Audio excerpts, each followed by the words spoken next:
నిజ నిర్ధారణకు అంతిమ నిర్ణయం DNA టెస్ట్. ఉన్నది ఉన్నట్లుగా వాస్తవాలను శోధించి వివరించే మన DNA టీవీ, మన రాష్ట్రం, మన ఛానల్.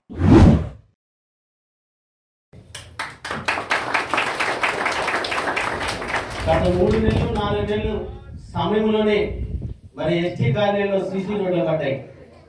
మరి ప్రభుత్వం వచ్చిన వెంబటే ఇటువంటి పనులు చేస్తున్నప్పుడు ఒక నుంచి వైసీపీ ప్రభుత్వం ఏమంటుందంటే, ఈ ప్రభుత్వం వచ్చి మరి 100 రోజులు గడిచిపోయి ఒక పని కూడా జరగట్లేదు అంటున్నారు. పేదవారు మేము చెప్తున్నాం, ఓటమి ప్రభుత్వం వచ్చిన తర్వాత మరి మా జీవితాల్లో కొన్ని వెలుగులు వచ్చాయి. దానికి మరి నాబార్డు కృషి మాకెంతో సహాయకరంగా అయ్యింది. మరి మత్స్యశాఖ వారిని కూడా మేము ఈ సందర్భంగా కోరుతూ ఉన్నాం. మరి ఇచ్చిన దానికి మేడం గారు దీనికి ఆ సొసైటీ మాకు రిజిస్ట్రేషన్ చేసినట్లయితే మత్స్యకారులతో పక్కన మాకు కూడా మరి సంవత్సరం మరి ఆ డబ్బులు ఏదో మరి 10,000 చొప్పులు ఇస్తున్నారు. మరి దానికి కూడా మమ్మల్ని కూడా భాగస్వాములు చేసినట్లయితే మాకు మా జీవితాలు కొంత మెరుగుపడతాయి. అదేవిధంగా సార్ మనకి దృష్టిలోకి మరి ఎమ్మెల్యే గారి దృష్టిలోకి 2-3 సార్లు తీసుకెళ్ళాం. మాకు ఆధార్ సమస్యలు బాగా విపరీతంగా ఉంది సార్. బర్త్ సర్టిఫికేట్ లేకపోవడం వలన ఇవాళ మరి మా ఇంట్లోనే మరి మా అందరికీ ఆధార్ కార్డు లేదు, మా మనవరాలకి ఆధార్ కార్డు ఉంది. ఏదైనా ఆలోచించుకుంటే గవర్నమెంట్ హాస్పిటల్కి వెళ్తే హాస్పిటల్లో ఇదొక స్కామ్ లా తయారై 10 రోజులకు రమ్మంటారు. 10 రోజులకి వెళ్ళిన తర్వాత డేట్ ఆఫ్ బర్త్ పంపించేసి వెళ్ళిపోండి అంటారు. అక్కడికి వెళ్తే డేట్ ఆఫ్ బర్త్ పోయిందంటారు. అలా 2 సంవత్సరాల నుంచి డేట్ ఆఫ్ బర్త్ లేదు. కొంచెం దీని వెనక నాకే పరిస్థితుందంటే ఇంకా మా ఊళ్ళు చాలా మంది లంకపట్లలో కావాపట్లేదో జీవించే వాళ్ళ పరిస్థితి ఇంకా చాలా దారుణంగా ఉంది సార్. అసలు డేట్ ఆఫ్ బర్త్లే ఉండవు. దీనికే కాదు వీళ్ళ తల్లిదండ్రులకు ఉండవు సార్. తప్పుడు దీని మీద కూడా ఒకసారి ప్రభుత్వంతో కూడా అధికారులతో కూడా మాట్లాడినట్లయితే మాకు మెరుగుపడి చేయాలి. ఈ అవకాశం ఇచ్చినటువంటి పెద్దలకు దానికి అనుగుణంగానే మరి అప్పుడు జస్టిస్ కమిషనర్ రమాశంకర్ నాయక్ గారు మరి అనేక ప్రాంతాల్లో మరి ఉన్నటువంటి ఎస్టీలతో మరి మంచిగా సహకారంగా ఏర్పాటు చేసి వారికి కావాల్సిన వృత్తి ఉపకరణాలను అందించే క్రమంలో మరి ఎంతో స్వరం చూసినటువంటి మన ముఖ్యమంత్రి చంద్రబాబు నాయుడు గారికి మనమంతా కూడా మరి రుణపడి ఉన్నాము. అదేవిధంగా ఈ ప్రాంతంలో మరి ఉన్నటువంటి అన్ని వర్గాల వారికి అనేక వృత్తుల వారు ఉన్నారు. ఆ వృత్తుల వారికి వృత్తులు ఉన్న అందరికీ కూడా మరి వారికి ఏదో సహాయం చేయాలని చెప్పని నిరంతరము వారి కోసం కూర్చేటువంటి వారి ప్రతి నాయకులు. వారు ప్రజాసేవ ధ్యేయంగా మరి రాజకీయాలకు వచ్చేటువంటి వ్యక్తి మండలి బుద్ధప్రసాద్ గారు. వారి దృష్టికి ఏదైనా సమస్య, ప్రజలకి సంబంధించిన సమస్య, వ్యక్తిగత సమస్యలు కాకుండా ప్రజలకి సంబంధించిన సమస్య ఏదైనా సరే దాన్ని తక్షణం పరిష్కరించేటువంటి మన బుద్ధప్రసాద్ గారి మనకి నాయకత్వంలో మనమంతా కూడా ఈ ప్రాంతంలో సర్వోత్తముఖాభివృద్ధికి చెందుతామని చెప్పని ఆశిస్తూ కార్యక్రమాన్ని నాబార్డు వారి ఆర్థిక సహకారంలో మరి గూడూరు నాగాలంక మండలాల్లోని మరి 450 కుటుంబాలని లబ్ధి చేకూరే విధంగా ఈ కార్యక్రమాన్ని రూపొందించడం జరిగింది. దానిలో భాగంగా మరి 150 మందికి 30 పడవల ద్వారా లబ్ధి చేకూర్చడం, అలాగే మరో 150 మందికి మరి ఈ చేతి గంటల ద్వారా 30 యూనిట్ల ద్వారా లబ్ధి చేకూర్చడం, అలాగే ఒక 40 మంది మహిళలకు 20 యూనిట్లతో సీడ్ నర్సరీస్ పేదలను పెంచుకునే కార్యక్రమాన్ని ఏర్పాటు చేయడం, దాంతో పాటుగా మరి ఒక ఫీడ్ మేకింగ్ యూనిట్ని కూడా వచ్చే ఈ సంవత్సరంలో మనం ఈ యూనిట్లన్నిటికీ సరఫరా చేసే విధంగా ఫీడ్ మేకింగ్ యూనిట్ కూడా ఒకటి మనం 20 మంది లబ్ధిదారులతో చేసుకోవడం. ఇలాగా మనం ఏ కార్యక్రమం ఎవరికి చేయాలనేది కూడా ముందుగానే నిర్దేశించుకొని దాని ప్రకారం చేస్తున్నాం సార్. ఇప్పుడు ఈ దానికి బోటు బిల్డింగ్ అయ్యే కాస్ట్ ఇంజిన్తో సహా మరియు ఐస్ బాక్స్ కొద్ది వలలు మనం నాబార్డు గ్రాండ్ నుంచి ఇస్తున్నాం సార్. దానికి కొంత మ్యాచింగ్గా వారు కొంత వలలను కొనుక్కుంటారు. అలాగే కేజీకల్చర్ లబ్ధిదారులకి మనం ఇప్పుడు ఒక 5 యూనిట్లు ఇస్తున్నాం సార్. దాంట్లో కేజీ పూర్తిగా నిర్మాణంతో పాటు సీడ్ వాళ్ళు వేసుకోవాలి. ఫీడ్కి అయ్యే ఖర్చు మనం ఒక యూనిట్కి వచ్చి 56,000 మనం వాళ్ళకి ఇస్తున్నాం సార్. దాంతో పాటుగా మనం ఇప్పుడు సీడ్ నర్సరీస్ ఇద్దరు మహిళలకు కలిపి ఒక సీడ్ నర్సరీ ఇస్తున్నాము. దాంట్లో వాళ్ళు పీతలు వాటర్ ట్యాప్లు అన్నీ పెంచుకుంటారు. వారికి మనం ఒక ఇద్దరికి కలిపి యూనిట్గా 30,000 వాళ్ళు సీరం లీజుగా ఖర్చు చేసుకుంటే 70,000 రూపాయలు మనం వాళ్ళకి అకౌంట్ ద్వారా మనం అందజేస్తున్నాం. కలుసుకునే అవకాశం పడడం నాకు చాలా ఆనందంగా ఉంది. ప్రత్యేకించి ఈ భారతదేశానికి ఆది మానవులు బహుశా ఆది నుంచే అనాథ వచ్చి ఉండొచ్చు. ఎందుకంటే ఆర్యుడు వీళ్ళందరూ కూడా విదేశాల నుంచి వచ్చిన వాళ్ళు, అప్పటికే ఉన్న వాళ్ళు అవును భారతదేశంలో సంచార జాతరగా జీవిస్తున్న వాళ్ళు. కొన్ని చోట్ల మిమ్మల్ని యానాదులుగాను, కొన్ని చోట్లేమో ఈ పర్వత ప్రాంతాలను చెంచులుగా కూడా పిలుస్తూ ఉంటారు. అయితే ఎక్కువగా అంటే మీరు ఒక చోట శ్రీనివాసం ఏర్పరచుకోకుండా సంచారం చేస్తూ జీవించడం అనేది అనాదిగా మీకు అలవాటు పడ్డ విషయం. అది దానివల్ల కొన్ని ఇప్పుడు మీరు పేర్కొన్న సమస్యలు రావడానికి కూడా కారణం అదే చెప్పగలరు. అయితే ఈరోజు నా ఉద్దేశం ఏంటంటే సమాజంలో అంటే ప్రత్యేకించి అవనగిరి నియోజకవర్గంలో ఎవరికి సహాయం చేయాలంటే ముందుగా అనాథులు కన్నా నా యొక్క స్థిరమైన అభిప్రాయం చెప్పి మాత్రం మనం చేస్తాం. ఎందుకంటే ఒక తల్లి తన బిడ్డల్లో ఎవరైతే బలహీనంగా ఉంటాడో ఆ బలహీనంగా ఉన్న పిల్లవాడికి బలం చేకూర్చాలని ప్రయత్నం చేస్తారు. అవనగిరి నియోజకవర్గంలో అనేక కులాల వారు ఉన్నారు. కానీ అందరిలో కూడా అత్యంత దయనీయ స్థితిలో వేద స్థితిలో ఉన్న మాత్రం యానాదులు అంటాము. ఎటువంటి సందేహం లేదని చెప్పి మాత్రం అందరికీ మనం చేస్తున్నాం. అత్యంత దయనీయ స్థితిలో ఉన్న మీకు సహాయం చేయడం మా యొక్క ప్రథమ కర్తవ్యం. సరే, ఇటీవల కాలంలో మీరు ఎన్నికల సందర్భం మీ అందరికీ తెలిసిన విషయమే. ఒక భయానక వాతావరణంలో అందరూ జీవిస్తున్న తరుణంలో ధైర్యంగా ముందుకొచ్చి మీ వెనక మేము ఉన్నామని చెప్పింది మాత్రం అవనగడ్డ జడ్జిలో ఒక యానాది సోదర సోదరి మాత్రం అక్క విజయబాబు, తర్వాత శ్రీనివాసరావు వీళ్ళ నాయకత్వంలో మీరంతా వచ్చి మీరంతా జనసేనలో మేమందరం చేస్తామని చెప్పడం కాకుండా మీటింగ్ మొట్టమొదటిగా అవనగడ్డలో ఏర్పాటు చేశారు. నేను ఎప్పుడు కూడా కొల మీటింగ్ ఏర్పాటు చేయడం నాకు అలవాటు పడలేదు. కానీ ఆ రోజున మీరందరూ ముందుకు వచ్చి మీ వెనక ఉంటామని చెప్పారు. అప్పుడు నేను మీకు కూడా చెప్పడం జరిగింది, మీ వెనక నేను కూడా ఉంటాను.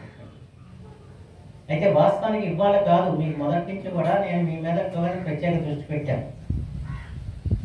ఒకప్పుడు సునామీ వచ్చినప్పుడు ప్రభుత్వ పరంగాను స్వచ్ఛంద సంస్థల తరఫున వచ్చిన సహకారాన్ని ఎక్కువ భాగం యానాదులకి ఇప్పించిన సంగతి కూడా మీరు గుర్తుంచుకోవాలి.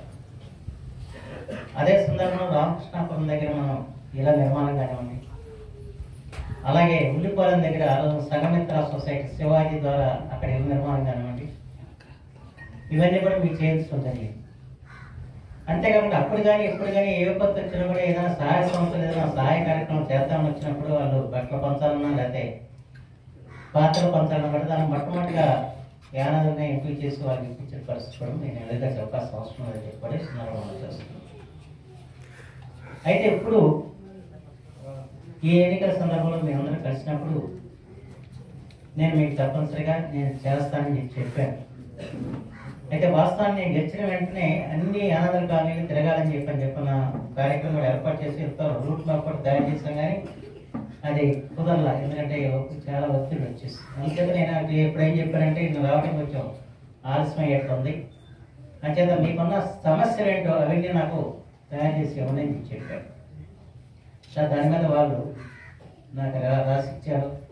విజయబాబు, శ్రీనివాసరావు వీళ్ళందరూ కూడా వాటి ప్రకారం మొట్టమొదటి ఏంటి మాకు వచ్చిన చేతిలో ఉన్న మొదటి కార్యక్రమం ఏంటి, వాళ్ళ జాతీయ గ్రామీణ ఉపాధి హామీ పథకం కింద ఈ సిమెంట్ రోడ్డు వేయడం. ఈ సిమెంట్ రోడ్లో ఏ గ్రామంలో యానాదులు ఉన్నా కూడా మీరు ఇచ్చిన లిస్ట్ ప్రకారం అన్ని కూడా నేను మంజూరు చేశానని చెప్పి మాత్రం మేము అందరికీ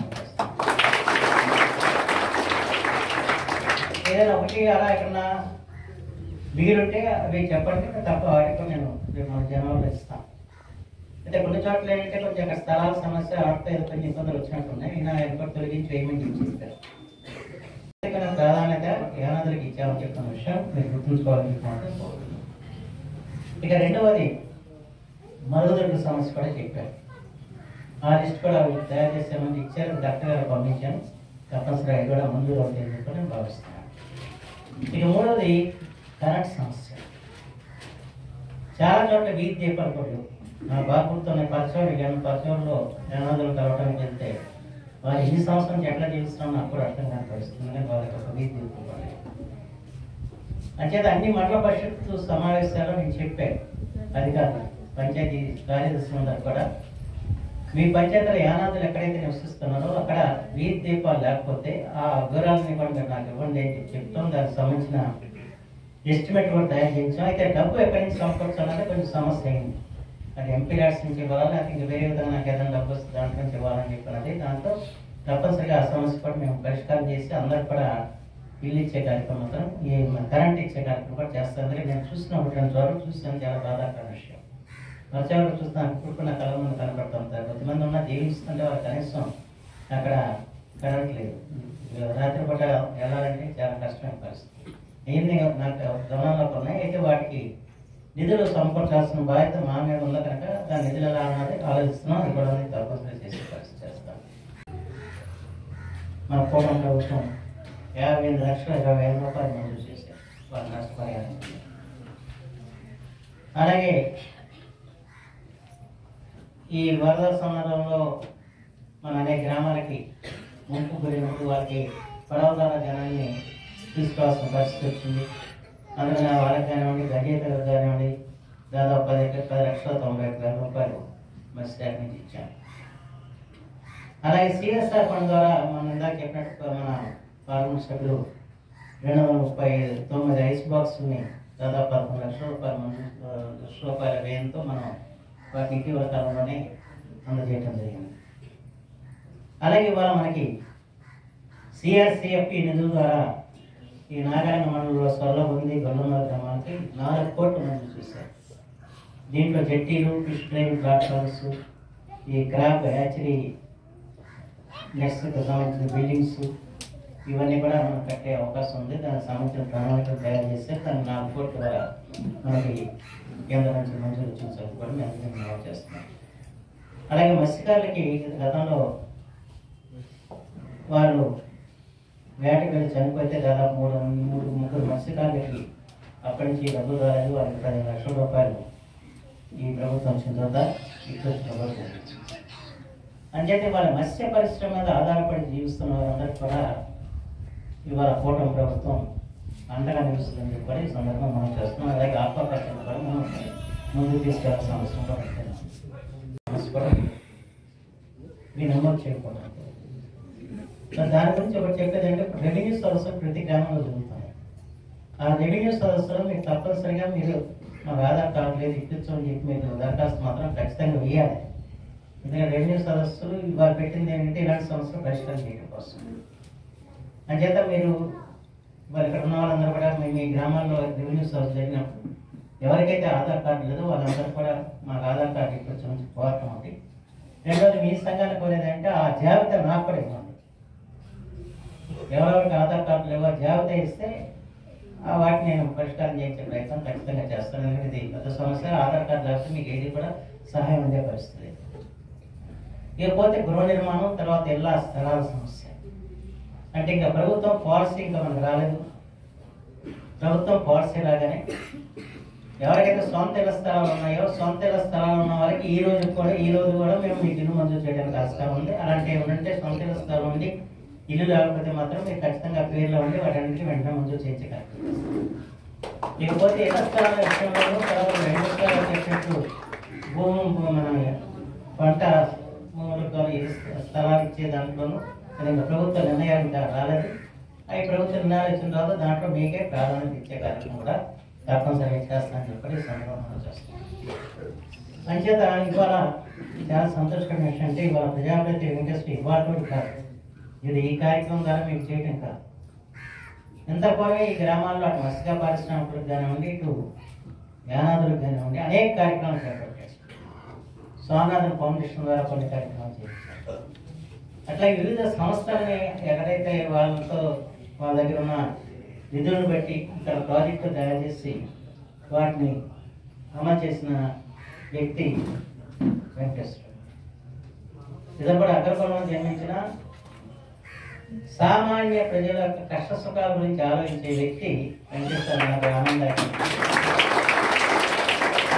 యానాదుల గురించి ఎక్కువగా ఆలోచన చేసి యానాదులకు మనం ఏం చేయాలని చెప్పిన ఆలోచనతో వాళ్ళ నాబార్డ్ నుంచి ఈ సహకారం తీసుకురావడం చాలా ఆనందదాయక విషయం. అందుకే ఆయనకు మీ తరఫున కూడా మేము ఆయన కృతజ్ఞతలు తెలియజేస్తున్నాం.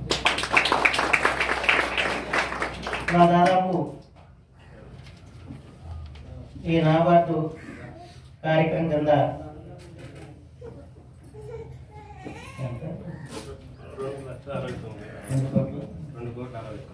2,60,00,000 రూపాయలతో ఈరోజు మనం ఇక్కడ ఈ కార్యక్రమం చేసుకుంటున్నాం.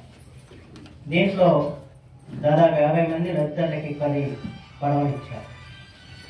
అలాగే 25 మంది లబ్ధిదారులకి కేజ్ కల్చర్కి సంబంధించిన సహకారం అందించడం. అలాగే 10 మంది లబ్ధిదారులకి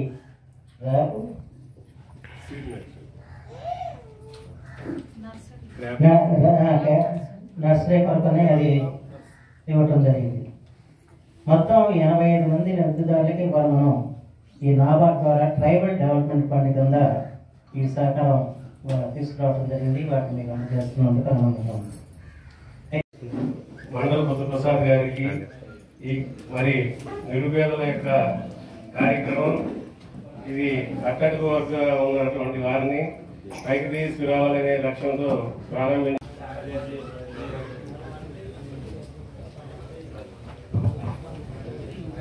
సభాధ్యక్షుడు ప్రగతి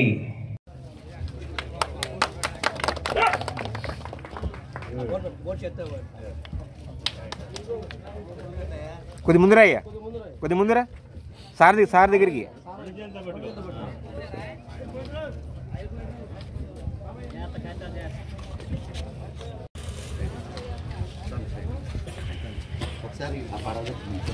మీరందరూ ఇటు సైడ్ తప్పకుండా అక్కడ పడవ దగ్గర ఇద్దరిద్దరు కాడే ఉండండి. కడమ వాళ్ళు ఇటు వచ్చారు.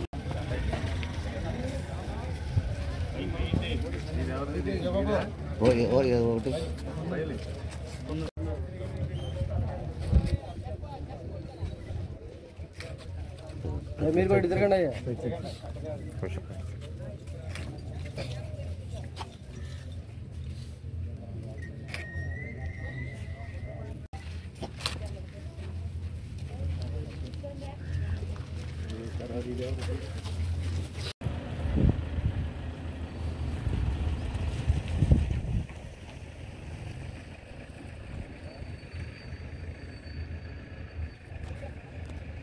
శాసనసభ్యులు గౌరవనీయులు పెద్దలు శ్రీ మండల బుద్ధప్రసాద్ గారు మన కార్యక్రమానికి విచ్చేస్తున్నారు. కావున మనందరం కూడా గట్టిగా కర్తాల గురువులతో స్వాగతం పలకాలి. గట్టిగా గట్టిగా గట్టిగా. తర్వాత ప్రజాప్రగతి సేవా సంఘం సంస్థ అధ్యక్షులు వెంకటేశ్వరరావు గారిని కూడా